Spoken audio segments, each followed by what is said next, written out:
Increasing biking and walking while reducing driving. Bike Walk Twin Cities. This is 10th Avenue Southeast, and right now, as you can see, there's 4 lanes of traffic and not really any space for bicyclists.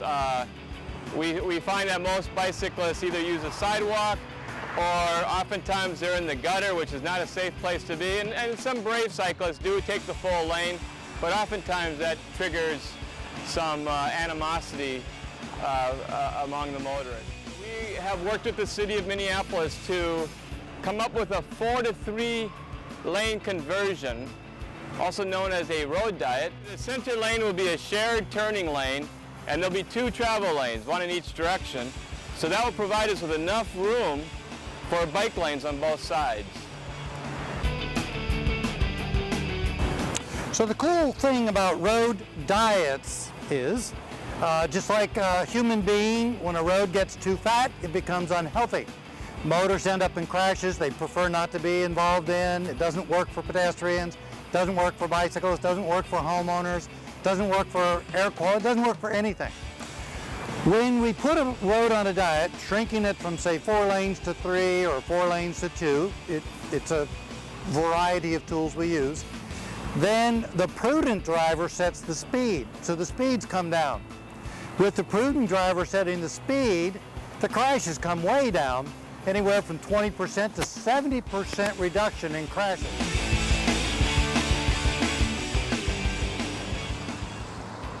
So here on 10th Avenue Southeast, we had about 8,000 automobiles a day traveling on 10th Avenue Southeast and about 600 bicyclists a day. The types of people that were bicycling on this street were typically students and typically people who maybe haven't done a lot of bicycling in a bigger city until they came to the campus here. We can transform really mean-spirited roads where it's really tough to be a bicyclist and make it into a pussycat, a very nice, friendly little road that all of a sudden becomes a friend of a neighborhood. Another cool benefit of road diets is because there are fewer lanes, there's less switching back and forth through a lane. You really have fewer choices to make as a driver, so you're directed in a meaningful way. And again, it's much better for bicycling. It also means that drivers will behave better all the time. It turns out they like road diets.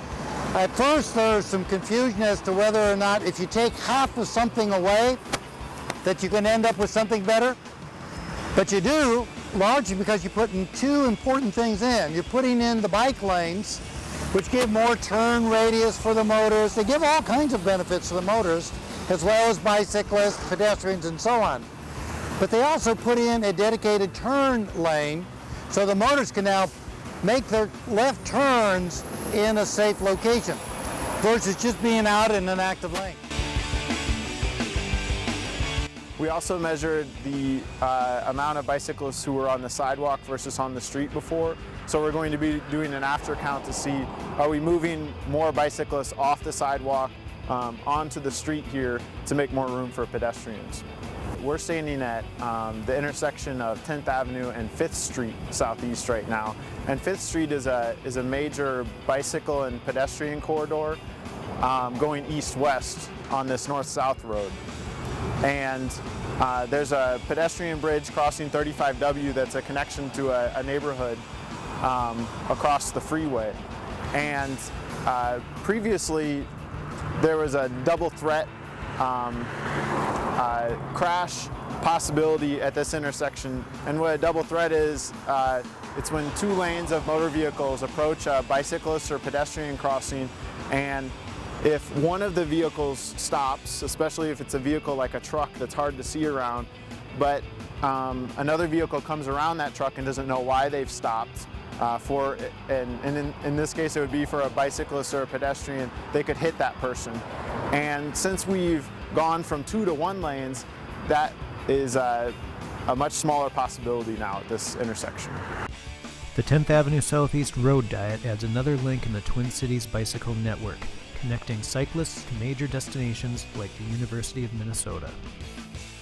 Working with local governments, BikeWalk Twin Cities is adding nearly 90 miles of new bikeways and sidewalks in the Twin Cities. In addition to 10th Avenue Southeast, BikeWalk Twin Cities is funding road diet projects across the Twin Cities.